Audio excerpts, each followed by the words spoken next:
Donc merci de vous joindre à moi pour cette table ronde annuelle sur la banque digitale, parce que je crois que on l'a fait tous les ans, pas toujours avec les mêmes, on tourne un peu. Mais le sujet c'est le même tous les ans parce que ça évolue quand même pas mal. Et alors je me rappelle effectivement il y a une petite dizaine d'années quand on le faisait, c'est vous êtes bien en retard, comment vous allez tenir face à toutes ces néobanques, etc. Donc on parlait, j'invitais plus toi, Jérémy, et Valentin, et les gens de Revolut, etc. Et aujourd'hui, c'est vrai que je peux pas prendre le métro, et je disais ça en rigolant en t'attendant, Benoît, mais je me demandais combien tu payes ton agence de com, puisque c'est la même pub depuis 16 ans. J'espère que tu as un forfait. Donc voilà, vrai qu'on parle un peu de tout ça ce matin. Donc d'abord, je vais vous laisser vous présenter, même si je pense que vous connaissez tous les personnes autour de cette table, mais je vous laisse quand même vous présenter rapidement, peut-être juste à chaque fois en quelques gros chiffres. Ça permet de poser un peu ce que vous faites, positionnement géographique, chiffres, filiale ou pas de banque, bon, on le sait déjà un petit peu, mais quand même rappelez-le. Et puis on va commencer par toi, Charlie, qui est tout sauf une néobanque. Oui, bonjour. Je suis Charlie Perrault et je suis chef du service start-up aux Échos et je suis le monde de la tech des start-up depuis maintenant 8 ans. Et j'ai couvert pendant 4 ans vraiment la fintech, hein, que ça, fintech, insurtech, quand j'étais au journal du net. Voilà, donc là j'ai continué en allant aux Échos. C'est plus trop mon focus puisque je fais beaucoup de choses, mais je continue évidemment à suivre. On sait que c'est ton focus de cœur, on te voit voilà, souvent sur ce sujet. Donc voilà, donc nous, pas de gros chiffres à partager. Moi-même, j'étais en train de me dire, je connais même pas les propres chiffres de ma newsletter quotidienne, ce qui est un peu embêtant. Mais je sais juste que les Échos a plus 120 000, je crois, abonnés payants. Hein, payants. Et j'ai demandé à Charlie de venir parmi nous, puisqu'effectivement, là, j'ai 3 acteurs importants de ce sujet, mais il y en a tellement d'autres. On ne peut pas inviter tous les acteurs qui font de la néobanque ou de la banque, etc. Et comme tu vois passer plein de choses, tu pourras réagir. Voilà, n'hésite pas. Benoît. Ouais, donc moi c'est Benoît Risoni, je suis le directeur général de Boursorama, donc Boursobank pour la partie bancaire, et donc on a 5,4 millions de clients à la fin du T3. On en a recruté 412 000 sur le 3e trimestre, donc c'est un record. En net En net Non, ça c'est du brut. D'accord. Le churn est autour de 4% par an, donc je vous laisserai faire le calcul. Et on a à peu près 70 milliards d'encours si on prend toutes les activités de la banque.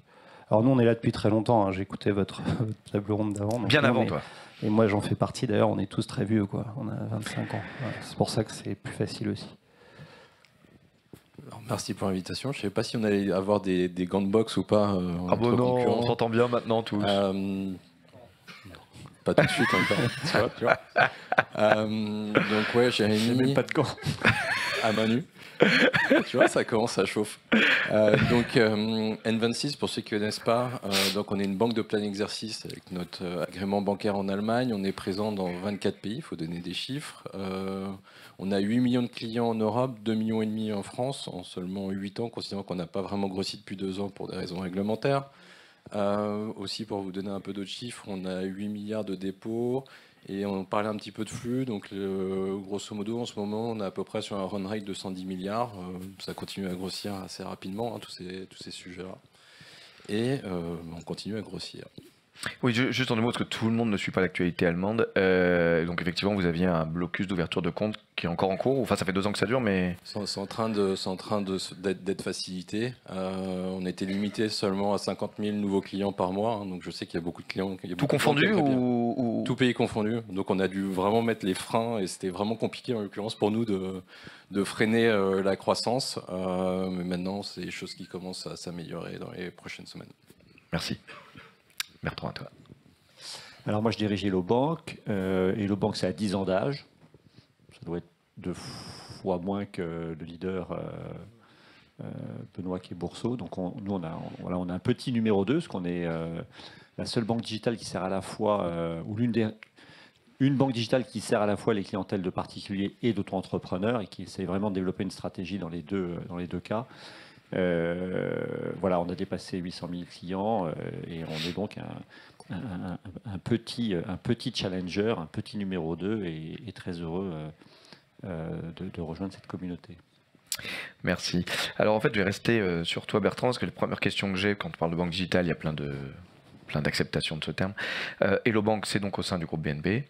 Je suis client BNP. J'avoue que je ne me suis pas particulièrement intéressé à la com que je recevais. Est-ce que tu peux nous en dire plus sur ça se positionne comment pour votre base client? Aujourd'hui, à la limite, on s'en fout de quand ça a été lancé, mais aujourd'hui, un client lambda, quand est-ce qu'il doit regarder plutôt une offre BNP, une offre Hello Bank, une offre Nickel, puisque c'est aussi dans votre giron. Est-ce que tout ça est articulé de manière extrêmement fine en disant ça c'est ton client, ça c'est le mien, ou c'est plutôt le client il va là où il voit de la lumière qui lui plaît? Ça marche comment? Non mais je partirais du client comme ça a été fait dans la table ronde précédente. Enfin, c'est le client qui choisit. Et donc chez BNP Paribas, on a une stratégie retail qui est organisée par modèle de service. Enfin, c'est un constructeur automobile et puis chacun prend la voiture qu'il veut. Moi, j'ai la voiture, j'ai le modèle de service autonome. Vous avez le modèle de service de banque privée, vous avez Nickel qui est encore une autre proposition. Vous avez les modèles de service retail avec conseiller dédié ou pas. Et puis à la fin, c'est le client qui décide. Et clairement, le modèle de service autonome qui est Hello Bank, c'est un modèle qui, par définition, et c'est ce qui nous caractérise ici, qui est fait pour les clients qui veulent être autonomes. Il y a quand même 80% du marché bancaire qui est encore dans les banques retail, c'est-à-dire que les gens ont encore en France beaucoup besoin d'accompagnement, parce que c'est la promesse du marché retail de proximité. Donc, ils en ont besoin ou on leur... pardon, je pose la question parce que des fois on avait vu des chiffres dans ton journal d'ailleurs, Charlie, sur la baisse de fréquentation d'agences, etc. Ils en ont besoin ou de toute façon les agences elles sont là. La question c'est est-ce qu'aujourd'hui il y a vraiment encore plus qu'on pense de fréquentation d'agences? Voilà, c'est ça ma question. Si les clients n'en avaient pas besoin, ils ne seraient plus clients des banques retail. Est-ce qu'il n'y a pas des inertie? C'est ça ma question. À un moment donné, le client, voilà, à quoi servent ces grands mutualistes en France qui irriguent un réseau de proximité dans les territoires? Ils ne servent pas complètement à rien. Sinon, ils ne seraient plus là. À la fin, le client, il fait ces choix-là. Probablement qu'il consomme moins qu'avant l'agence et peut-être le conseiller, mais c'est pas le premier service au secteur bancaire où c'est pas parce qu'un client consomme pas quelque chose qu'il ne considère pas qu'il n'en a pas besoin. Et ça le rassure quand même. Ça rassure, et le conseil, dans les pays latins d'Europe d'ailleurs, beaucoup plus que dans les pays anglo-saxons, est encore au cœur de la relation bancaire. Les banques digitales ne font en France encore aujourd'hui que 10 à 15% des parts de marché. Elles font beaucoup plus des ouvertures de compte en net, on pourra en parler. Bon, mais là, moi, je peux parler d'Hello Bank. Donc, Hello Bank, il est exact qu'il y a de plus en plus de clients qui ont envie d'être autonomes en matière de services bancaires. Ce n'est pas pour autant qu'ils ont envie d'être seuls, parce qu'il faut quand même du service derrière, mais ils sont très preneurs d'un modèle où ils pilotent, très compétitif, avec une offre extrêmement complète, une vraie offre de banque. Toi, tu offres toute la panoplie de services? Absolument. Je peux faire mon crédit pour la maison? J'ai une stratégie qui est assez claire, et c'est en ça que le marché a vraiment bougé en matière de banque digitale. On sort de 10-15 ans où les banques digitales étaient un peu des banques secondaires, un peu des banques de week-end, et parfois d'ailleurs, et des acteurs d'ailleurs qui étaient pour le voyage comme les Revolut et N26 qui sont nés comme cela, et on passe dans un marché de principalisation de la relation. Moi, ce que je veux faire d'Hello Bank, c'est attirer des clients qui veulent faire de leur banque digitale leur banque principale. C'est ma stratégie. Je n'ai pas d'appétit à avoir des clients qui m'utilisent comme un banque secondaire, tertiaire, qui ne fabrique aucune valeur, que ce soit pour le client ou pour... Toi, ton obsession, c'est quelle est la valeur créée? Et Hello Bank est caréné pour ça. C'est une offre bancaire complète, banque au quotidien, crédit, épargne, assurance, prévoyance, bourse. Voilà. Est-ce qu'il y a des... Pardon, dernière question là-dessus, mais je vais poser les mêmes en fait, après à Benoît, puisque c'est aussi filiale d'un grand groupe bancaire. Est-ce qu'il y a des passerelles à l'entrée et à la sortie? Je précise, je suis dans un réseau BNP, puis je dis, moi j'en ai un peu marre, c'est trop compliqué. Bien sûr. Attendez, on vous propose Hello Bank. Et est-ce que quand je suis chez Hello Bank, je deviens un peu trop gros, tu me dis, attendez, je vous propose ça? C'est le modèle constructeur de voitures, c'est-à-dire que le client choisit. Et après, au sein du groupe, moi, tous les clients qui ont plus de 250 000 euros d'avoir, on leur propose systématiquement la banque privée de BNP Paribas. Il y a plein de clients que Thomas Courtois, qui dirige Nickel, m'envoie, des auto-entrepreneurs. Il y a plein de clients que le retail BNP Paribas envoie chez Nickel. Il y a plein de clients du retail qui peuvent venir chez moi, qui sont à la fois clients de BNP Paribas et d'Hello Bank. Voilà, c'est la stratégie. Il y a une porosité, mais organisée en fait. Absolument. Et ça, c'est une stratégie spécifique de BNP Paribas et qui marche très bien. Et là-dedans, Hello Bank croît effectivement très vite parce que le marché est très porteur. Je ne crois pas dire de bêtises, mais je crois que c'est 80 ou 90% des ouvertures de comptes nettes en France sont faites par les banques digitales.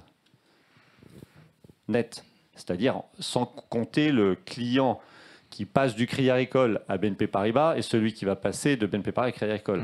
J'espère pas dire de bêtises, mais je crois que c'est ça. Moi, j'ai pas les chiffres en tête. En ouverture de compte net, c'est ça, je me tourne vers Benoît qui Voilà.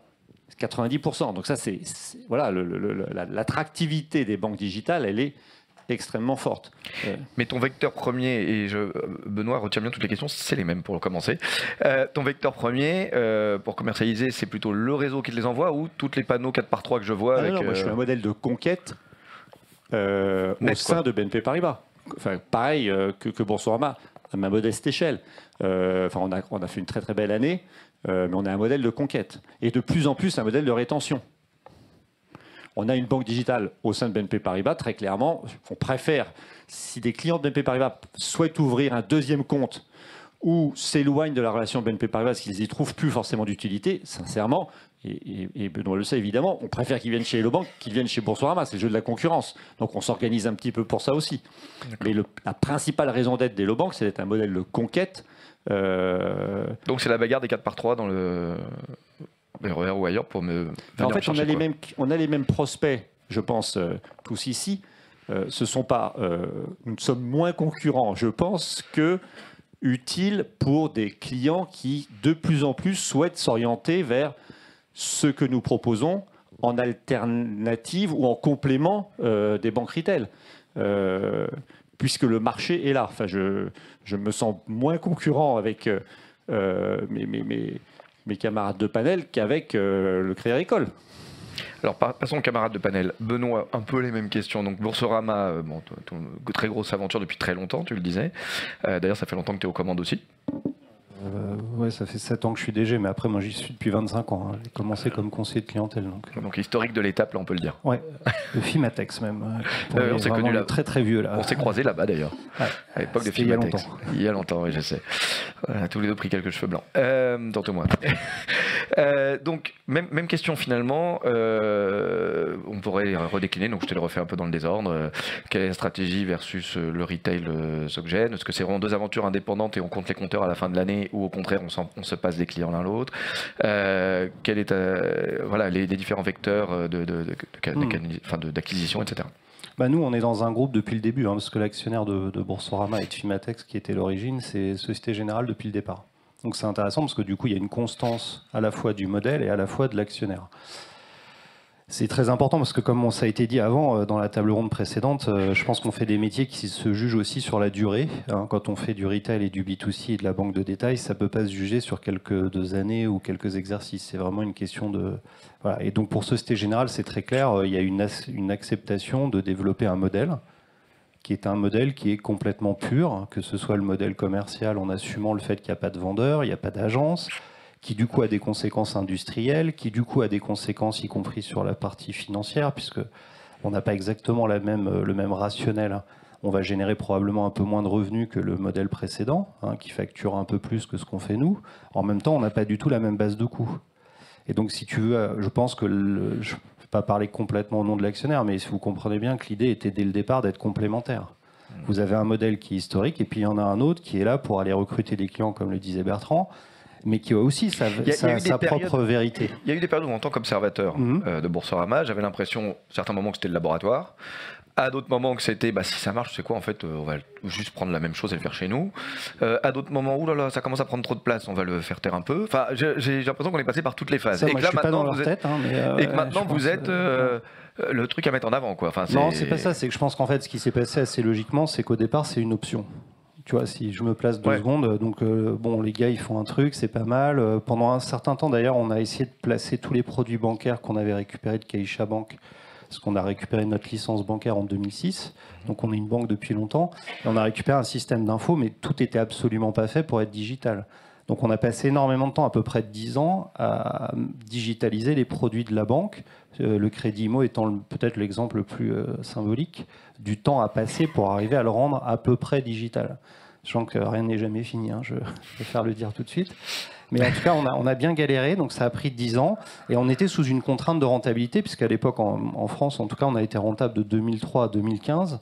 Et donc là, c'est vrai que notre croissance était un peu capée, si tu veux, comme d'autres acteurs probablement aujourd'hui d'ailleurs dans la banque en ligne. C'est-à-dire, on te dit, il faut que tu donnes quand même 20-30 millions de résultats nets. Et du coup, tu limites aussi tes investissements à aussi ta capacité bénéficiaire qui t'est probablement imposée par l'actionnaire. Après, je sais pas, je me mets 2 secondes. Et à un moment donné, il y a une accélération qui est décidée en 2015-2016. Et donc là, à ce moment-là, on a 700 000 clients à peu près, et tu vois, on en a pratiquement 6 aujourd'hui. Donc évidemment qu'il y a eu une très forte accélération qui correspond à l'arrivée de toutes les néobanques. 2015-2016, ouais, c'est la naissance de Revolut, la naissance de l'arrivée de Jérémy, l'arrivée de Revolut, l'arrivée d'Orange Bank. Enfin voilà, ça a été le festival. Oui, mais est-ce que ça a aidé, j'imagine, à cette prise de décision? Je pense, ouais, ça a beaucoup aidé parce qu'en fait, je pense que quelque part, comme ça a été dit avant, nous, on a, enfin, je veux dire, c'est pas. Enfin, on n'est pas concurrents tellement entre nous et on a besoin d'abord de crédibiliser la proposition de valeur. C'est très important parce que pour devenir un truc qui peut devenir grand public, il faut que les gens n'aient plus aucun frein au fait de devenir client d'une banque en ligne. Alors, tu as toutes les générations les plus jeunes, où là, je pense que notre taux de pénétration, c'est pas 90%, c'est probablement, si tu raisonnes en net, 150. Et après si tu regardes au fur et à mesure du temps, pour l'ensemble des catégories, le fait d'avoir... alors, il faut avoir un agrément bancaire, évidemment, mais il faut aussi que tu aies probablement l'actionnaire, ça doit aider aussi pour rassurer. Il faut que tu aies l'offre. Un IBAN français, ça aide. Il faut que tu aies l'offre. Non, mais il faut que tu aies l'offre aussi, parce que si tu n'as pas l'offre, évidemment, c'est compliqué d'avoir de l'attraction. Donc, tu peux avoir beaucoup de clients que tu recrutes, mais derrière, tu peux pas les équiper. Faut avoir les bons moyens de paiement. Enfin bref, il y a tout un truc à réussir à gérer quand même. Mais globalement, je pense qu'au derrière, on a investi. Et à chaque fois, comme on a fait à peu près les résultats attendus, au fur et à mesure, ça n'a été que démultiplié. Et depuis 2 ans, il y a un changement aussi majeur. C'est qu'avec la remontée des taux, il se trouve que nous, on a fait notre croissance dans une période où les taux baissaient chaque année. Donc en gros, on avait un revenu qui baissait presque en valeur absolue, alors même que tu recrutais des clients et que tu collectais des dépôts. Tu vois, on en a à peu près 35 milliards à peu près. Donc ces 35 milliards, si tu apportes moins d'argent d'une année sur l'autre, c'est un peu compliqué d'avoir la visibilité de long terme de la rentabilité de ton modèle. Nous, ce qu'on expliquait assez bêtement, c'est qu'il suffisait de regarder les frégés pour comprendre qu'a priori, ça va être compliqué de ne pas être efficace, quoi, parce qu'on est 930 personnes. On fait très attention, évidemment, à rester le plus automatique possible et le plus industriel, parce que pour nous, le digital, c'est absolument pas un sujet d'interface, mais un sujet de back. Donc c'est vraiment une question d'organisation de tes process et absolument... Enfin, évidemment, il faut avoir des beaux écrans et c'est mieux d'en avoir des beaux, mais c'est pas trop le sujet, quoi. Le sujet, c'est un sujet industriel. Donc pour revenir à ta question de l'actionnaire, je pense que la vista qu'a eu Société Générale, et je pense qu'on a beaucoup critiqué ce groupe par ailleurs dans certains cas, là en l'occurrence, ça a été de se dire c'est un modèle qui est vraiment pur et qui mérite de miser dessus parce qu'il sera complémentaire dans tous les cas du modèle historique.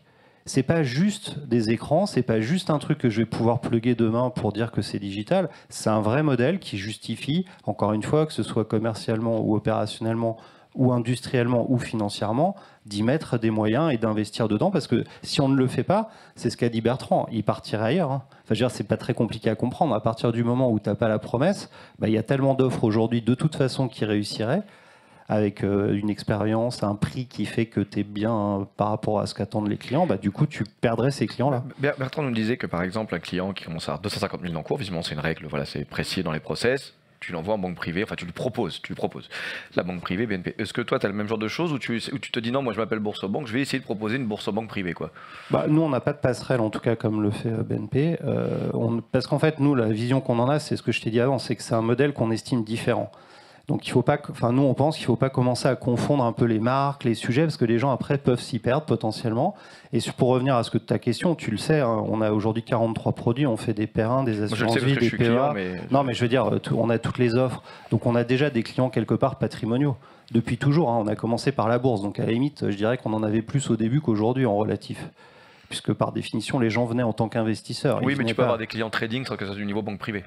Ouais, bien sûr, mais aujourd'hui on les traite déjà, et donc nous, notre objectif c'est plutôt de les garder chez nous pour essayer d'extraire le maximum de valeur dans la banque. Après, si à un moment donné le client a vraiment un besoin hyper complexe qui nécessite la banque privée, on peut aussi lui proposer de basculer dans la banque privée, mais ça va être très exceptionnel et c'est pas organisé.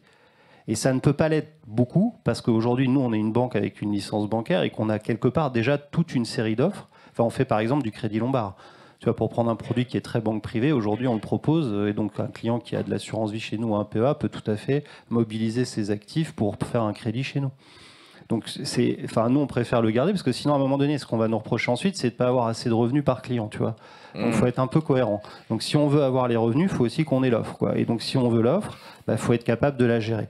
Et je vois pas tellement assez différentes, complémentaires, mais après chacun fait ce qu'il. Sauf que nous, je vois très bien ce que veut dire Benoît. Sauf que très souvent, quand on présente nos clients à la banque privée, ils restent chez Hello Bank. Mais qu'est-ce qui bascule chez banque privée? Ceux qui seraient partis de toute façon, quoi. Non. C'est quand ils sont clients chez Hello Bank, une grande fortune qui est cliente chez Hello Bank, il n'a pas tous ses avoirs chez Hello Bank.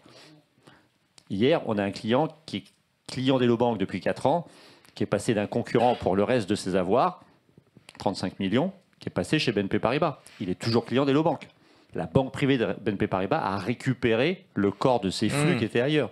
C'est aussi ça le sujet dans un schéma de. Non, mais je pense qu'il n'y a pas de stratégie unique. Ce qui est intéressant, c'est de voir la différence de vos stratégies. Et, moi, tu vois, j'ai l'impression que demain, avec la stratégie de marque, il faut être tout à fait clair sur un schéma, c'est que la Société Générale a eu une pureté aussi, une résilience dans l'investissement dans Boursorama qui est remarquable. 25 ans, hein, voilà. A priori. J'ai pas amené les gants de boxe, Jérémy. Mais pour l'instant, j'ai l'impression que c'est calme. Bah, je les laisse se battre entre eux. C'est bon. Hein. Bon, moi, ce qu'on peut se dire, en tout cas, c'est que, comme le disait Benoît à l'instant, votre arrivée en 2015-2016, parce que vous êtes tous arrivés à peu près à la même période en Europe continentale, hein, juste un an ou deux avant au UK en général, a en tout cas sacrément remué les COMEX des grands établissements dans les 3-4 années qu'on suivi. Il y en a, ça a été très rapide, l'accélération de sujets qui existaient déjà, d'autres, ça a été de la création, pas toujours heureuse. On l'a vu pour certains qui ont fait long feu. En tout cas, au moins, vous avez participé à ça. Concrètement, maintenant, vous êtes un vrai acteur en face. 2 millions de clients en France, c'est pas... Alors, d'abord, pour l'anecdote, on a un COMEX qui est venu nous voir à Berlin et que j'ai un peu secoué moi-même. Hein, donc, je pense que s'ils sont un petit peu aidés, c'est parce que, justement, ils ont fait l'effort de s'intéresser. C'est une des raisons pour lesquelles, à mon avis, typiquement, la SOG est un peu plus en avance de face par rapport aux autres acteurs. Ouais, en fait, d'abord, oui, on est une vraie banque. Même typiquement en France, on est régulé aussi en France. On a une succursale en France, hein, donc la même réglementation que tous nos amis. Donc, souvent, on nous a dit, mais oui, mais vous êtes digital, vous êtes en Allemagne, il y a le passeporting. Oui, sauf que c'est la même réglementation, donc on se développe aussi. Et les enjeux, ouais, sont quand même assez similaires parce que. On a beaucoup parlé des fintechs, de la rentabilité et de ceux aussi qui passaient au tapis. Nous, ça a toujours été le sujet de rentabilité. On est rentable en France depuis 4 ans, donc même à une époque où les taux étaient négatifs. Hein, donc c'est pour ça aussi qu'on a encore un bilan qui est assez faible. Mais tu as une équipe très lean en France, enfin, c'est surtout... On est 200 personnes dédiées à la France. Aujourd'hui, on doit être une vingtaine en France. On est 1500 en Europe pour gérer 25 pays, avec la complexité d'avoir 4 succursales. Donc c'est tous les enjeux sur lesquels on a beaucoup investi. Je ne sais pas si on en parlera, mais on est aussi dans le digital. Donc mécaniquement, on est en avance de phase sur tout ce qui peut être lutte contre la fraude et la criminalité. Donc c'est aussi beaucoup d'investissements qui sont majeurs chez nous. Parce que là, vous n'avez pas été, alors pardon, parce que tu cites le sujet, mais vous êtes en avance de phase maintenant. Est-ce que c'est pas parce que depuis l'affaire Wirecard, la BaFin a été quand même extrêmement dure avec des acteurs nouveaux, tous confondus, mais en particulier ceux domiciliés en Allemagne? Et merci de le dire comme ça, et c'est une réalité. Et je pense que l'enjeu, ça a toujours été pour eux et pour nous de créer un acteur fort qui est basé en Allemagne. Donc souvent on dit du mal des régulateurs, je sais qu'il y en a ici. La réalité, c'est que l'enjeu des régulateurs, c'est de protéger les clients et de protéger le système. Donc, enfin, 50 000 par mois, c'était un peu hard quand même. Pour nous, oui, on a dû littéralement mettre des listes d'attente, donc fermer des marchés. Même en France, ça a été des moments un petit peu compliqués. Donc ça, c'est sûr. Mais les clients le comprennent? C'est explicable à un client lambda qui n'est pas dans cette salle. Je veux dire, quand tu leur dis non, je ne peux pas t'ouvrir, parce que, enfin... C'est très touchy. On a mis des listes d'attente pour leur dire, écoutez, bientôt vous allez pouvoir ouvrir un compte chez nous. Donc ça, c'est des choses qu'on a réussi à réguler. Et après, à côté de ça, nous, l'enjeu, c'était un petit peu le même enjeu. Hein. C'était un enjeu de rentabilité et de profitabilité. Et aujourd'hui, on sait que même au niveau groupe, même encore avec des encours qui sont nés à une époque où les taux étaient faibles, aujourd'hui on sait qu'on va être rentable dans les prochains mois au niveau groupe, alors que... Enfin là en même temps, avec des taux élevés et l'encours que tu citais tout à l'heure... Oui, mais tu as des durations qui sont différentes, si tu veux. Donc elles sont pas toutes placées à ce taux-là. J'aimerais bien que demain tout soit à 4%, je pense que tout le monde serait content et notre vie serait beaucoup plus facile.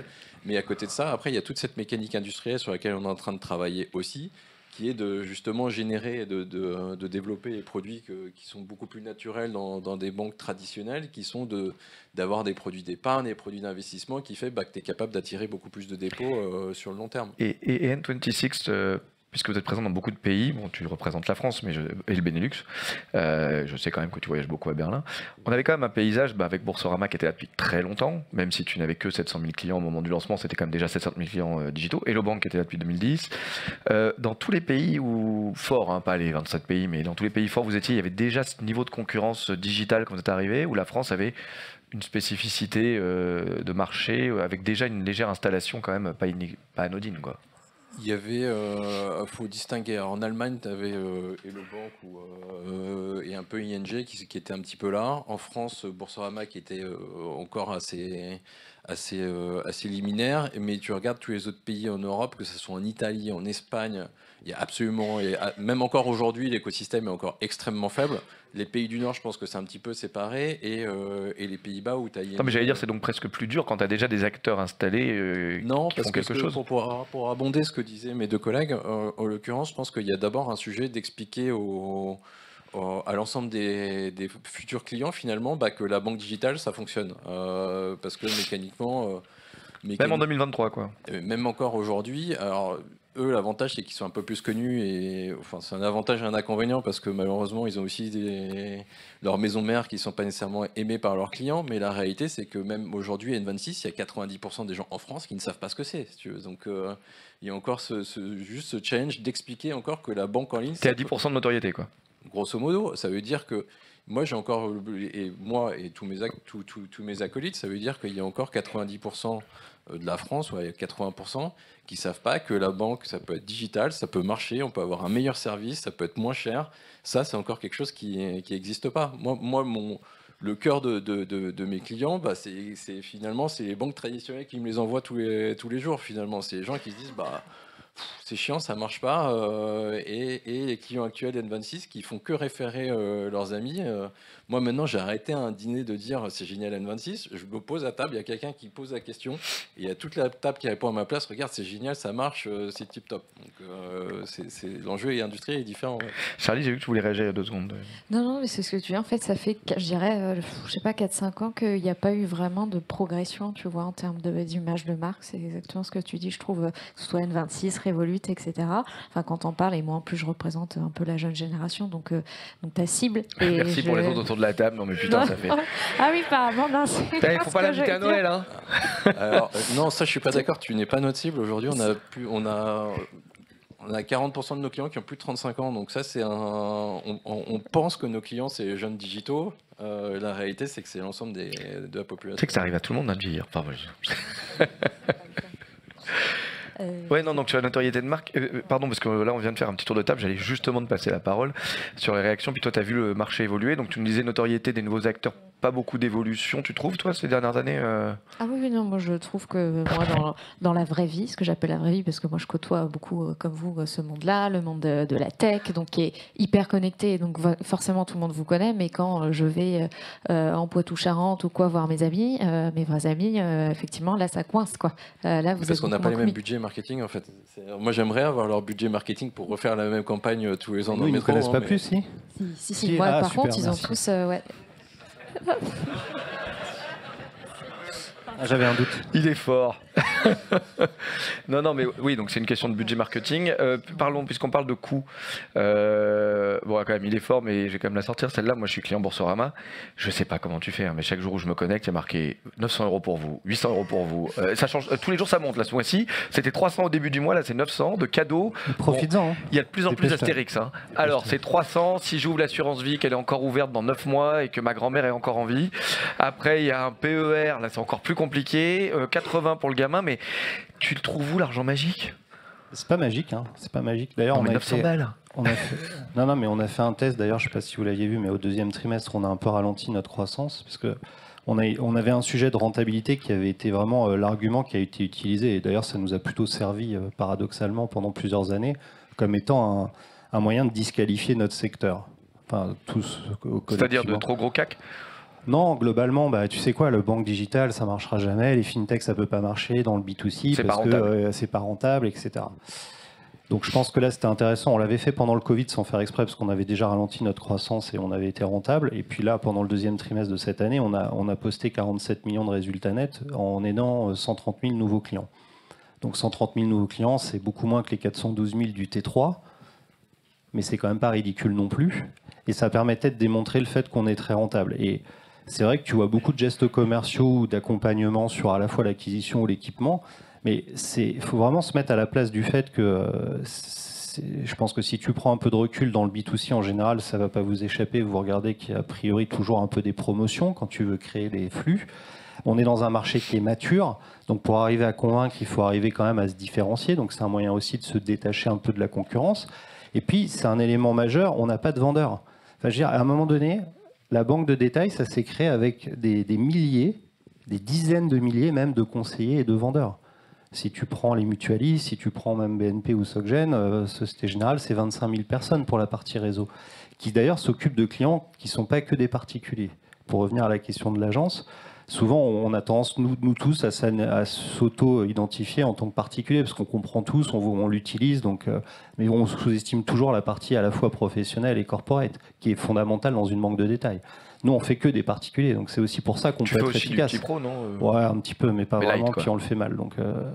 Mais bon, globalement, on est très focalisé sur le particulier. Non, mais pourquoi on le fait mal? C'est parce qu'on s'est basé sur un SI et sur une volonté de rester organisé uniquement sur le particulier. Ce qui a d'énormes avantages dans le focus et l'efficacité, mais ça a des inconvénients parce que tu peux pas traquer. Mais si tu le fais mal, pardon, pourquoi tu le fais? Je veux dire, c'est pas cohérent avec ta stratégie là. Si, c'était parce qu'en fait, on le faisait pour équiper quand même nos clients. Pour nous, c'est presque une offre de cross-sell, si tu veux, pour certains particuliers, quand c'est vraiment une offre qui est très proche, voilà, où j'ai pas de bordel de plus, tu vois, et en même temps, ça me permet de fidéliser un petit peu ce particulier-là. Mais c'est pas ta cible. Mais c'est pas ma cible aujourd'hui. Peut-être ça le deviendra, mais en tout cas, aujourd'hui, c'est pas le cas. D'accord. Pardon, sur les challenges en cours aujourd'hui, parce qu'on a parlé un peu de l'histoire, de comment vous en êtes ici. C'est quoi aujourd'hui en 2023? Donc on le voyait, Jérémy, toi, notoriété. Et alors, ça, c'est moi qui demande du budget marketing au siège. Non, on va lui envoyer la bande. Nous, notre sujet, la vraie contrainte aujourd'hui, c'est même pas financière, c'est littéralement nos équipes produits, c'est-à-dire juste la capacité à sortir encore plus de produits le plus rapidement possible. Aujourd'hui, on a l'équivalent de 10 roadmaps pour l'équipe actuelle. Parce qu'aujourd'hui, parce que nos deux camarades nous ont expliqué qu'ils avaient quand même une banque de plein exercice avec tous les types d'offres. Donc toi aussi, tu es régulier comme banque de plein exercice, mais tu as tous les types d'offres aussi, c'est-à-dire que je peux... Et sinon, lesquels pour l'instant ne sont pas là Non, pas encore, justement. C'est ce sur quoi on travaille. Parce que, et quand on regarde un petit peu l'histoire des fintechs qui sont devenus banques, des néobanques, bah, mécaniquement, oui, on est arrivé par un usage relativement quotidien, puis on essaye de développer l'offre. Donc aujourd'hui, on fait du crédit. En France, on fait du BNPL, on fait du découvert en Allemagne, on fait un petit peu de crédit conso avec nos amis United Credit. Et on a lancé l'épargne en Espagne, en Allemagne. Donc on continue à essayer de développer notre offre par verticale et dans les différents pays. Qu'est-ce qui te... pardon, question idiote dont j'ai la réponse, mais pour partager. Qu'est-ce qui fait, alors que tu as toujours vendu comme promesse au départ, comme Revolut d'ailleurs, One Bank, One Europe, au début théoriquement, c'était même carte de paiement partout, nous on peut tout faire de Berlin, etc. Et là tu viens de nous donner deux exemples très concrets, où alors le saving c'est à 2 endroits, le lending je le fais de 4 manières différentes dans 3 pays différents. C'est quoi? Pourquoi? Je peux compléter, et parce que du coup j'ai une question. Et qu'est-ce qui fait que tu as plus de retard effectivement par rapport à Revolut qui sort pratiquement un produit par mois, si je caricature? Alors, je pense qu'on va les laisser. Il y a toujours une différence entre l'annonce et quand les choses arrivent. C'est la réalité. Non, après, le sujet de l'Europe, la réalité c'est que oui, il y a une réglementation. Malheureusement, les implémentations locales sont différentes. Donc la plupart des produits, il y a 2 problématiques quand vous voulez lancer des produits dans les différents pays en Europe.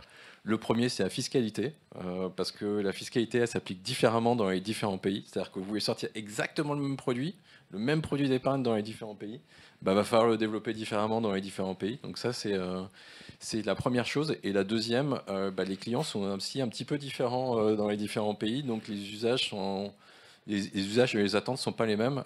Typiquement, on a lancé l'épargne, donc je vous le disais, en Allemagne et en Espagne.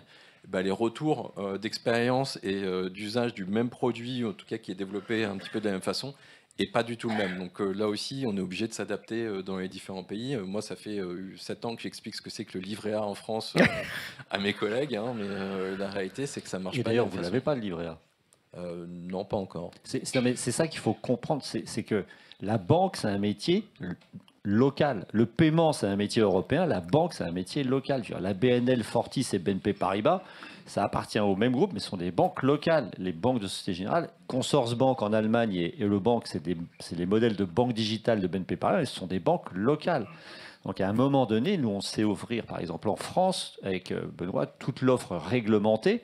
Qui est demandée par tes clients. Qui est demandée par nos clients, mais parce qu'à un moment donné, c'est tout le challenge que vous avez partant d'une offre standard de paiement européen en tant que plateforme, d'aller vers des offres qui soient les plus localisées possibles au contact de la réglementation bancaire locale. Ouais, mais et nous, à l'inverse, ce que vous apportez de fantastique et qui est notre challenge à nous, c'est toute l'UX au quotidien. Et franchement, Benoît l'évoquait, quand vous êtes arrivé en 2015, même quand Orange Bank est arrivé en 2015, on n'a pas regardé ça par-dessus la jambe. On a été extrêmement attentifs, et ça nous a d'ailleurs aidé à progresser. Donc c'est ce jeu concurrentiel-là qui est intéressant. Chacun a son chemin. Mais moi, ce que je trouve intéressant, c'est à quoi est-ce qu'on sert en vrai. Si ces trois marques n'étaient pas là, finalement, est-ce qu'il manque quelque chose aux consommateurs? Et je pense que la réponse, au-delà de nos différences et de nos différents modèles, elle est très certainement oui, en cela que nous apportons de l'accessibilité. Quelque part, on démocratise quand même un peu l'accessibilité en termes de prix, de produits, de services de la banque pour les clients. On la rend plus simple, on a changé les codes, on a facilité les standards, on a affalé les prix, on a permis aux gens d'être autonomes. C'est à ça qu'on sert. Je crois qu'il y a Jérémy qui veut réagir. C'est intéressant, je trouve, de revenir à quoi sert le Crédit Agricole. On voit bien à quoi est-ce qu'on sert. On sert à ça. Et c'est pas tellement le sujet du marketing, ni c'est surtout qu'on a rendu quand même la banque. On a permis à nos clients de prendre le pouvoir sur la banque. D'ailleurs, c'est la signature de Monabank qui est très bonne.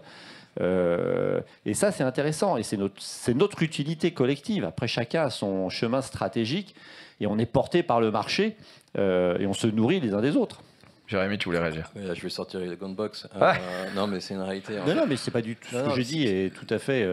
En fait, juste, il faut d'abord vraiment pas résumer les banques digitales et notamment nous à simplement c'est une UX qui marche. Je pense que et même ce que doit faire Benoît notamment dans tout ce qui est la partie back-end, c'est pas simplement genre c'est une UX. Non, mais c'est pas ce que je dis. Et d'ailleurs je dis bien que le service il est aussi absolument essentiel. Donc je résume pas du tout le sujet à l'UX. Je pense que tu voulais dire l'expérience client au global et pas juste un écran. Mais bien sûr. Tu disais tout à l'heure, Jérémy, on a rendu la banque tout le monde te dit que chez toi ça marche. Non, mais ça va au-delà de ça, si tu veux. C'est-à-dire que moi, ma valeur ajoutée, c'est pas simplement d'avoir des ingénieurs iOS qui font que ça marche pour le client, ou voire même d'avoir le bon back-end qui marche derrière. La vraie valeur ajoutée aujourd'hui, et mon sujet de localisation, il n'est pas de faire du livret A. Mon sujet de localisation, il est justement d'arrêter de voir la banque digitale comme un canal de vente des produits existants qui sont en France, le livret A, comment ça s'appelle, le LDD, le PEA. Le PEA, l'assurance vie. Moi, je suis obligé d'expliquer à mes copains en Allemagne que l'assurance vie, c'est un sujet bref. Donc, le sujet, il est plutôt pour nous et pour la banque en général de réinventer des produits. Aujourd'hui, on lance des produits et des fonctionnalités qui sont justement différentes de ce qui existe. Parce que maintenant, c'est des produits qui existent depuis 50, 100 ans. Aujourd'hui, les clients, ils attendent, et ils ne sont pas bêtes, des produits qui correspondent à leur vie de tous les jours, que ce soit dans les produits d'épargne, d'assurance, de fonctionnalités du quotidien. Littéralement, il y a beaucoup de choses à réinventer. Mais aujourd'hui, la vraie valeur ajoutée de N26, d'autres acteurs, c'est pas simplement de dire on va digitaliser. Donc pour toi, c'est plus important à terme de proposer un portefeuille crypto intéressant, par exemple, à tes clients que de l'assurance vie. Bien sûr, et littéralement, et on en a déjà commencé. S'il vous plaît. On a déjà commencé à proposer la crypto et ça va bientôt sortir en France. 2, on a communiqué il n'y a pas si longtemps que ça. On va se lancer aussi, on va proposer des produits de trading. Désolé, on va pas le faire même comme le faisaient les meilleurs acteurs en France. On essaye quand même d'innover, de faire les choses un petit peu différemment. Avec du décimalisé, avec des... Il y a des milliards de choses à faire. Donc le sujet, c'est plutôt comment est-ce qu'on innove plutôt que de comment est-ce qu'on digitalise ce qui existe déjà en fait. Alors, je pense qu'il n'y a pas besoin de Gunbox, mais en même temps, vous dites effectivement 2 stratégies différentes. Ce qui est intéressant, c'est que c'est risqué ce que tu fais, t'es un peu Don Quichotte quand même, mais c'est-à-dire que toi, tu veux créer un marché et en prendre avec Revolut et autres, parce que vous avez un peu la même stratégie, la majorité de ce nouveau marché. Et pardon, mais vous, il y a un marché qui existe, mais avec des attentes de clients qui changent, mais ça reste les livrets A, l'assurance vie, etc. Enfin, mes produits classiques. Et vous essayez de le rendre différent et de donner l'autonomie aux clients. Non, là, je pense que c'est. Enfin, je sais pas ce qu'on pense bien. Je pense que c'est une réduction.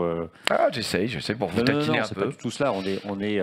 Et d'ailleurs, ce serait même une réduction qui porterait outrage au secteur bancaire dans son ensemble. Enfin, franchement, le secteur bancaire est quand même une industrie qui, à la fois, embarque des niveaux de sécurité en France qui sont extraordinairement solides et des niveaux d'innovation qui le sont également. Je pense que la caricature qui consiste à vouloir que les derniers entrants sont forcément ceux qui vont tout inventer, tout bousculer, tout. Enfin, c'est pas ce que je disais. Attention. Je pense qu'on est très avec nous trois ici. Non, mais je pense que l'ensemble des acteurs qui viennent du digital que l'on représente ici sont d'abord obsédés par l'innovation, qu'elles soient incrémentales ou disruptives, par la satisfaction du client. On a tous des NPS. Je ne connais pas celui d'N26, mais je pense qu'il est très bon. Je connais celui de Benoît, il connaît le mien, qui sont très élevés. Ce n'est pas par hasard, c'est parce qu'on fait des choses, on innove, on apporte des fonctionnalités qui sont très utiles à nos clients. Attention à cette caricature. Bertrand, c'est pas une caricature. Je réitère en tant que client, parce que je suis client de vous tous, je teste tout. Force Tracfin va me tomber dessus, mais je dis juste que des acteurs comme Revolut ou N26 ou un certain nombre peuvent mettre en numéro 1 de leur roadmap un portefeuille crypto, parce que par rapport à leur cible, à ce qu'ils veulent amener au marché, ils considèrent que c'est ça l'épargne de demain, et que l'assurance vie à la papa, même si c'est 99% du marché aujourd'hui, eh ben eux ils préfèrent adresser le 1 qui demain ils pensent sera peut-être 50. Alors pour l'instant, toi dans ta roadmap, j'imagine c'est pas en haut de la pile le portefeuille crypto, par exemple. Je prends ça à titre d'exemple, mais et pourquoi ça ne l'est pas? Parce qu'aujourd'hui il n'y a pas la demande nécessaire en volume. Pas du tout. Pourquoi alors? Parce qu'on considère qu'en termes de régulation, pour la sécurité des clients, c'est certainement pas un service à leur rendre de vouloir mettre ça en haut de la roadmap. Donc c'est aussi une vision différente. Une vision différente des produits aujourd'hui. C'est pas du tout un sujet d'innovation, c'est un sujet de protection des clients et d'intérêt client. Vision différente. Ah oui, mais pas en matière d'innovation. En l'occurrence, c'est pas innovant parce qu'il y a déjà plein d'acteurs qui le font. Il y a plein d'acteurs qui le font. Moi, je pense qu'on oppose les deux, honnêtement. Enfin, franchement, c'est pas aussi simple que ça. Je pense que les Français veulent encore des produits et pouvoir y accéder facilement. Et tu peux pas changer les comportements du jour au lendemain, parce que dans certains cas, tu l'as dit toi-même, fiscalement, il y a des logiques locales. Donc évidemment, les Français sont habitués à l'assurance vie. C'est là où se loge à peu près 70% de l'épargne financière des Français. Le livret A, le LDDS, tu peux trouver ça pas bien, mais aujourd'hui, c'est quand même un moyen d'avoir des taux et des rendements sécurisés, avec pas de risque de contrepartie. Enfin, tu vois, il y a des... Et c'est pas pour autant que tu peux pas... C'est pas pour autant que tu peux pas aussi... et le rendre digital et le rendre accessible... Nous, on l'a vu, et c'était d'autant plus vrai pendant le Covid, le fait même de pouvoir ouvrir ton PEA en temps réel et de pouvoir traiter en bourse au moment où tu as un peu plus de temps pour le faire ou que tu as des opportunités, mine de rien, ce n'était pas donné à tout le monde de le proposer. Donc, c'est pas pour autant que c'est extraordinaire ou on ne se prend pas pour la NASA, mais c'est juste que le fait de le faire, c'est beaucoup plus compliqué que l'impression que ça pourrait donner au départ. Parce que derrière, il faut savoir gérer la contrainte réglementaire, la contrainte opérationnelle, la contrainte fiscale. Enfin bref, on le sait tous ici, c'est pas trivial de rajouter des produits dans une offre. À chaque fois, tu génères une complexité spécifique. Ça m'amène à un dernier point, parce que vu le timing, qui est l'impact, tu parlais tout à l'heure, le back est tout aussi important que le front. On l'a vécu, j'en parlais à la table ronde précédente, nul ne peut dire qu'il ne tombera pas. les chutes de système, ça existe. Je l'ai vécu en client chez toi. Des fois, d'ailleurs, je dérange Benoît le dimanche, un petit WhatsApp. Mais ce que j'ai remarqué, c'est qu'en général, il est déjà au courant du problème et que le truc est déjà en cours de résolution. Et ça doit coûter sacrément cher à faire ça. C'est-à-dire que quand on gère 5 millions, pardon 5 millions 4. 5 millions 4 de clients et qu'on sort une fonctionnalité qui fait que, mince, j'arrive plus à me loguer sur mon mobile, comme c'est arrivé il y a 1 an et demi, je crois, pendant 24 heures. La difficulté, je pense que ça peut arriver à tout le monde, en fait. J'imagine le coût important que ça doit avoir derrière d'être capable de le traiter en 24 heures. Ouais, c'est énorme. Hein. Je veux dire, ça a été dit avant dans la table ronde précédente, mais d'abord, on est en risque permanent, à la fois en termes de risque cyber, mais aussi de résilience, tout simplement. Nous, le système, si vous voulez, quand tu fais 10 fois plus de clients en 5 ans et que tu fais 100 fois plus d'opérations, forcément, à un moment donné, parce qu'il y a une dérivée de tout ça. Et t'as pas fait 100 fois plus de conseillers derrière? Et non, parce qu'on était 650 il y a 7 ans ou 8 ans et on est, 930. Donc ça te donne une idée, on a dû recruter 200 personnes en net sur la période. Donc évidemment que ça automatise derrière, mais ça oblige à avoir des sites actifs, ça oblige à investir sur des data centers évidemment qui sont triplement redondés, enfin bref, ça oblige à mettre énormément d'investissements sur la cybersécurité qui est un sujet majeur. Et puis comme ça a été dit, t'as beau faire tout ça, à la fin, évidemment que ça peut tomber. Tous les jours ça peut tomber parce que tu as des développements qui font que on va faire un truc qu'on n'aurait pas dû faire, une maintenance qui fait que ça va tomber, un problème électrique, enfin bref. Donc tous les jours il y a des problèmes, tous les jours on essaye de les régler. Et c'est à ça aussi qu'on sert. Je veux dire qu'à partir du moment où on a un agrément bancaire, on voit toujours l'aspect sécuritaire sur l'aspect financier, mais je pense que derrière il y a aussi ces investissements-là. Et d'ailleurs le régulateur nous impose de plus en plus des contraintes sur la partie technique. Il y a notamment des textes comme DORA qui arrivent et qui vont encore renforcer cet aspect-là, parce que tout le monde est digital aujourd'hui. C'est pas du tout nous le sujet. C'est toutes les banques qui ont complètement une dépendance aujourd'hui totale au fait de pouvoir promettre, un accès à vos comptes. N'hésitez pas à réagir parce que mes questions s'adressent à vous tous. Mais juste, je suis client. Je trouve plein de trucs super, mais je me demande des fois si tout ce que vous faites sur la sécurité, c'est pour être le meilleur élève de la classe ou parce que les banques digitales sont plus attaquées que les autres. Aujourd'hui, en 2023. Non, on n'est pas plus attaqué, honnêtement. Je pense que là, la fraude, par exemple, a explosé depuis 2 ans, mais ça a été dit aussi avant. Ouais. D'ailleurs. Mais comme tout le monde, c'est ça que tu veux dire. Mais comme tout le monde, franchement. Nous, on a renforcé énormément. Donc, c'est vrai qu'aujourd'hui, quand tu enregistres un IBAN et que tu veux faire un virement avec un montant important, c'est sûr que c'est pas le même parcours qu'il y a 1 an et demi. Mais on essaye de laisser la possibilité aux gens de pouvoir encore tout faire dans le même continuum de temps. Mais maintenant, quand tu télécharges ton appli, tu as de la liveness, tu as des QR codes pour vérifier que tu es bien au même endroit. Enfin, c'est du délire. Mais c'est du délire parce qu'en face de nous, les mecs, je sais pas ce qui s'est passé en février 2022. Il y a eu l'invasion de l'Ukraine et en parallèle, il y a eu ça. Il y a eu une augmentation à ce moment-là des fraudes avec des gens organisés complètement différemment d'avant. C'est-à-dire avec des call centers, avec du spoofing, c'est-à-dire la capacité à prendre ton téléphone, ça choque personne, et à pouvoir se faire passer pour la banque, etc. Donc il y a eu des changements qui touchent l'ensemble des banques. Nous, on est évidemment aussi touchés, et donc on met des trucs en place, et peut-être que comme on est un peu plus réactif sur les dispositifs, tu le vois un peu plus toi, parce que tu dis, mais c'est du délire, avant c'était plus fluide. Ouais. On essaye de garder la fluidité, parce que quand tu regardes dans certaines banques encore aujourd'hui, quand tu veux enregistrer un nouvel IBAN... il faut un courrier dans certaines banques. Voilà, faut prendre un peu d'avance. Mais sans aller jusque-là, je veux dire, je suis aussi client SocGen, ils vont pas aussi loin que tout ce que vous mettez en place, qui des fois est un peu, pénible. Est-ce que tu peux virer 50 000 balles? C'est ça la question. On ne rentrerait pas dans les détails de mes avoirs. Mais en l'occurrence, je trouve que le parcours devient compliqué pour les utilisateurs. Il y a une différence, c'est que la banque digitale est en temps réel, la banque retail est en intraday. Donc nous, on a une culture du temps réel qui s'applique à tout ce que nous faisons au quotidien. Et après, on a un triptyque, comme le disait Benoît, entre fraude, sécurité et UX, qui est de plus en plus compliqué, parce qu'en vrai... on embarque des niveaux de sécurité, alors c'est plus compliqué pour les nouveaux entrants, mais nous on embarque des niveaux de sécurité qui sont best in class pour les clients, ça on sait faire. Le problème c'est comment on gère cela avec l'injonction contradictoire qui est l'expérience du client. Parce que vous nous appelez pour nous dire la vie devient compliquée, je veux augmenter mon plafond, je veux faire ceci, je veux faire cela, etc. etc. Et en fait, nous, on a des enjeux de sécurité derrière et on essaie néanmoins de vous rendre l'expérience la plus fluide possible tout en faisant en sorte. En 2023, aujourd'hui, vous avez les moyens de vraiment, vous avez l'impression, vous, technologique, avec vos partenaires, vos prestataires et les réglementations en place, de bien savoir qui est en face de vous quand il utilise vos services. C'est clair. Nous, la fraude, elle a dû être divisée par 10 sur les 4-5 derniers mois, parce qu'on a mis en place plein de trucs qui remontent à il y a 18 mois et qui, petit à petit, ont fait qu'on a réussi à baisser complètement le truc, mais c'est pas du tout gagné pour autant. C'est difficile toujours de savoir qui... Non, c'est pas... Non, je te dis, maintenant, on le fait de manière beaucoup plus claire. Et d'ailleurs, pour revenir à l'UX, on regarde quand même les volumes et on s'assure qu'évidemment, on n'a pas non plus empêché les gens de faire leurs virements. Ou, tu vois, parce que nous, ce qu'on regarde, c'est la croissance de nos paiements et la croissance des virements et on s'assure qu'il n'y a pas de changement de ce côté-là. Donc c'est quand même un moyen de se rassurer sur le fait que les gens ne sont pas gênés. Par contre, ça les oblige à prendre conscience d'un certain nombre de risques. On va te demander si tu es au téléphone avec quelqu'un quand tu enregistres un IBAN. On va te demander d'être sûr que tu es bien conscient que tu peux pas parler à quelqu'un, parce qu'il se trouve qu'on n'appelle jamais personne, on va t'obliger à vérifier encore une fois que tu es bien au même endroit. Est-ce que les gens lisent tout ça? Parce qu'il y a beaucoup d'écrans qui s'affichent avec beaucoup d'informations. Je peux te montrer le truc, hein. Les messages, ils sont gros comme ça. Tu vois, tu as 2 phrases pour dire que tu peux pas être au téléphone avec quelqu'un, et je vais jusqu'à te demander si tu es au téléphone. Donc si tu te dis pas oui ou non, tu vois, et tu dois répondre oui ou non, normalement à ce moment-là, c'est quand même assez binaire. Tu vois, soit tu es au téléphone, soit tu n'es pas au téléphone. Donc si tu es au téléphone, on te dit de raccrocher et on arrête le process. Tu vois, ça peut pas être plus simple. On l'a pas posé encore celle-là, mais voilà. okay. Et si tu es connecté à l'autre bout du monde, à un moment donné, on va te demander de valider ta connexion avec un QR code. Voilà, enfin, je vais pas vous citer, il y en a 450 des trucs. Mais... Charlie, toi, en tant qu'observatrice justement de tout ça, c'est un...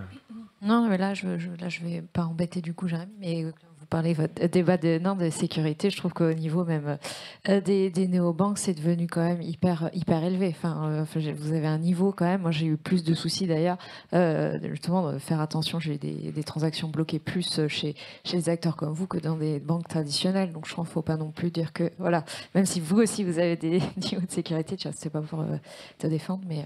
Non, alors, je pense qu'on a les mêmes enjeux. Je pense que, à mon avis, l'enjeu de réputation, il est pour tout le monde. Non, mais les enjeux de réputation, ils sont chez tout le monde.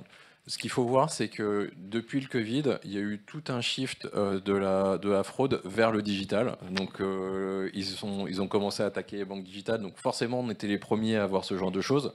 Mais après, ce qu'il faut comprendre, c'est que les fraudeurs, ils regardent juste là où ça marche. C'est-à-dire qu'ils essayent. Si ça marche pas, ils vont voir mon pote. Si ça marche pas, après, ils vont voir la banque traditionnelle. Parce que nous, on a vécu depuis, à mon avis, 2 ans, on a vraiment vu beaucoup de choses quand même qui étaient très intenses.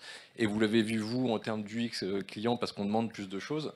Les banques traditionnelles, comme on l'a vu aux États-Unis au cours des dernières années, ils ont des vrais sujets de fraude. Et là, pour la peine, je ne suis pas sûr qu'ils soient armés technologiquement et même d'un point de vue UX pour être capable de mettre en place des choses qui fonctionnent. Donc ça va être un vrai enjeu d'ailleurs, plus pour les banques traditionnelles. Vas-y, tu vois. Pardon. Alors, 3600 personnes, c'est le nombre de professionnels qui travaillent sur la cyber chez BNP Paribas. Bon. Le chiffre est le triple chez JP Morgan. Je pense qu'on, par définition, les acteurs bancaires qui sont les numéros 1, 2, 3 européens, banque mondiale, sont les best in class en matière de sécurité. Il y a 0 débat là-dessus. Après, les nouveaux entrants doivent apprendre le jeu et ils le font vite. Et ils doivent apprendre le jeu entre UX et sécurité. L'enjeu, il est là en fait. C'est comment la vente bancaire à distance ne devient pas impossible pour vous parce que sur le plan sécuritaire, il nous en est trop demandé. Encore une fois, le sujet, c'est pas nous, c'est les acteurs traditionnels. C'est vraiment ce sujet-là qui, pour nous, est notre quotidien. C'est-à-dire une expérience fluide. Je pense qu'elle est le quotidien pour tout le monde, ce que tu veux dire, Jérémy. En vous sécurisant au maximum. Je pense que le sujet vraiment, il n'est pas de comment est-ce qu'on fait les choses, est-ce qu'on est capable de faire les choses, est-ce qu'on a les compétences. Ça, j'ai aucun doute. Le sujet il est plutôt justement chez les acteurs plus traditionnels qui ont des process qui ne sont pas nécessairement digitaux, qui ne maîtrisent pas l'ensemble de leur chaîne digitale. Enfin, le sujet, et c'est pour ça que vous avez besoin de 3600 personnes. Le sujet, il n'est pas chez nous, en fait. La réalité est là. On va s'arrêter là, il y a la pause. Non, juste parce que j'avais promis qu'on finissait à 11h. Je crois qu'il y a un conseil d'administration derrière. Merci beaucoup. On pourrait durer la journée. Il y a la pause qui est très en retard. Vous avez que 15 minutes, allez 20 grand max, mais vraiment, il faut revenir. Après, on a encore beaucoup de choses. Et il y a en plus un déjeuner networking. Vous pourrez continuer la conversation. Je voulais vous remercier tous. Désolé, j'ai pas laissé assez s'exprimer Charlie. Je te prie de m'excuser. Pour conclure 2 choses. D'abord, moi, je suis d'accord avec ce que vous avez tous dit, mais surtout qu'en fait vous êtes tous dans le même marché en train de le faire évoluer tous ensemble, et je vous remercie pour ça. Je pense qu'on en profite tous en tant que clients. Et la petite anecdote, je suis allé en vacances dans un pays, dans un hôtel qui s'appelait The Bank, parce que c'était une ancienne banque qui avait été transformée, et le bar était dans le coffre-fort, l'ancienne salle des coffres. Et donc je me dis que dans 100 ans, le bar ça sera dans le data center, puisque c'est la cybersécurité.